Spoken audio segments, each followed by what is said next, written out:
Sí, pienso bueno, que precisamente mi obra es simple y compleja al mismo tiempo, que de alguna forma, por ahí una palabra que puede resumir esta idea es como austeridad, ¿no? Como una cosa austera.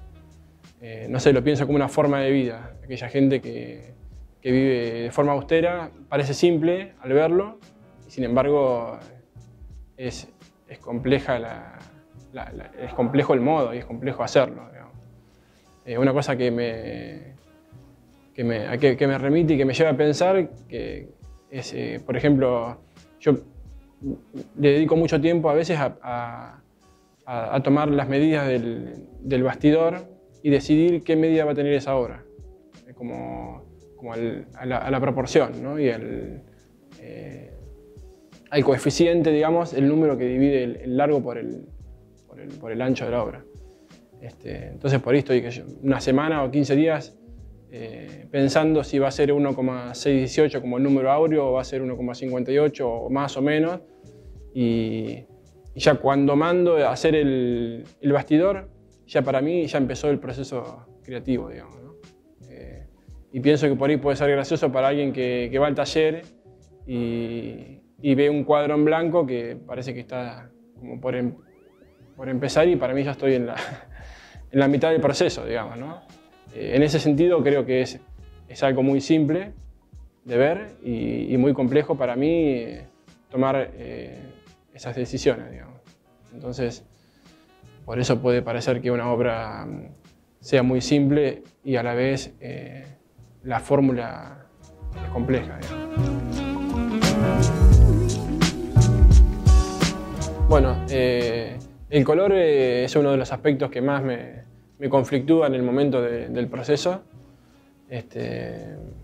Uso el color como luz, y uso el color, depende de qué color use en relación a cómo vibra generalmente en el plano y en la relación con las otras componentes de la obra. Pero sí, el color es... por alguna razón también me restrinjo mucho en los colores. O sea, casi siempre uso un color modulado o dos colores, pero uso mucho el blanco y el negro y los grises y matices, pero digamos, muy poco color.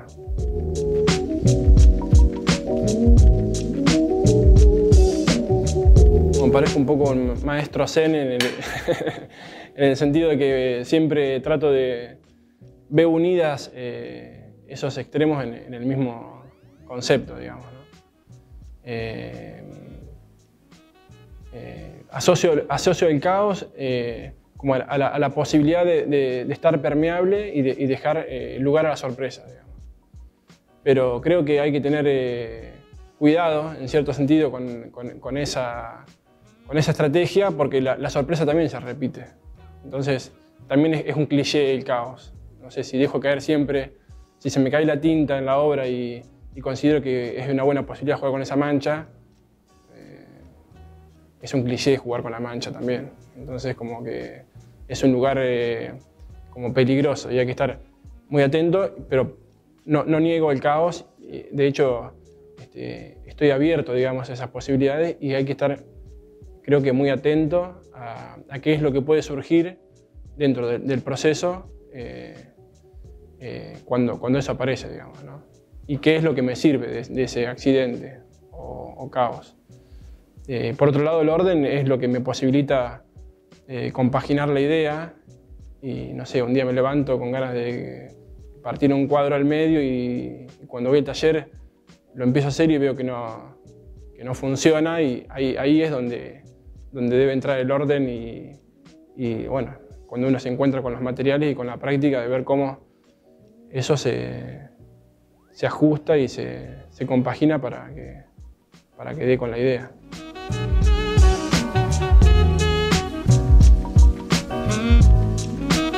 Por un lado, cuando la obra sale del taller, es otra obra. Entonces, cuando la obra sale del taller o cuando la obra digamos, un día hablando con un amigo me contaba que había un artista que pintaba solo en el taller y obligaba a la gente a ir a ver la obra del taller porque era en ese lugar donde realmente estaba concebida para esa pared y para esa luz.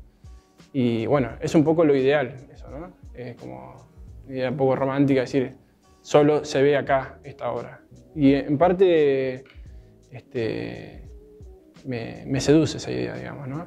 Pero me pasa en el mismo espacio de trabajo que con el color pasa sobre todo, ¿no? Si la pinto en un lugar y de repente la corro y me doy cuenta que el color es otro, por la luz que tengo en el patio es distinta a la que está en la planta alta o depende en qué lugar de la casa se ve diferente el cuadro. Hay veces que muevo el cuadro por toda la casa y lo voy viendo a ver cómo es.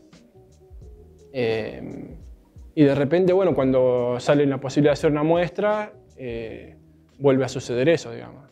Ese desplazamiento que puede tener la obra en el lugar también es un desplazamiento de sentido y la obra se modifica en otro espacio.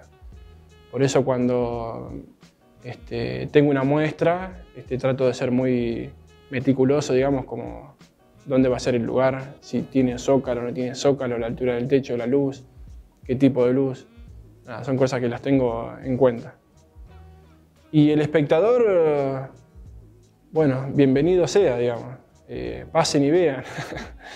No, digamos, el espectador son personas, son todas distintas y cada una la percibe la obra de una forma distinta y no tengo mucho para decir acerca del espectador porque el espectador dialoga con la obra, digamos, y la obra está ahí, en su silencio, ¿no? No creo que haya algo que yo pueda decir con palabras que toque la obra. Y la relación que tiene con el espectador es como íntima, digamos, es su lectura.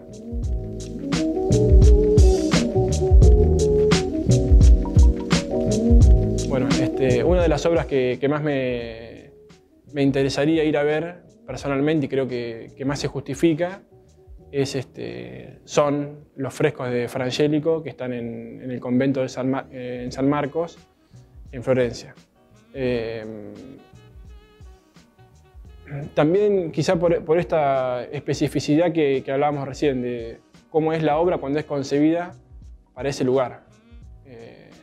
¿No? El convento, una arquitectura que fue diseñada para la meditación y la contemplación y una pintura que fue pintada para esas paredes, como una perfecta combinación y especificidad entre pintura, montaje y espacio, que digamos, en esa obra sí es bastante distinto verla que otra obra, digamos.